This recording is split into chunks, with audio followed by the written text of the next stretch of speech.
گاهی باید صدای دریا رو شنید. جایی بین ورقی یک کتاب خودتو دوباره پیدا کنی. بذاری باد روحتو ورق بزنه. زیر نخل‌ها وقتی به آسمون نگاه میکنی یه چیزی ته دلت آروم میگه همه چی درست میشه. بدو. نه برای رسیدن، فقط برای زنده بودن. راههایی که کنار دریا میگذرن فقط مسیر نیستن، یه جور نفس کشیدن برای روحن. زندگی همون موجیه که با هر بار برگشتن قوی تر میشه.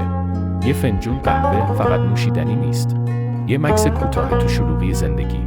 خوشبختی گاهی فقط توی یه قاشق جا میشه، یه طعم شیرین، یه لحظه ناب، یه لبخند کوچیک.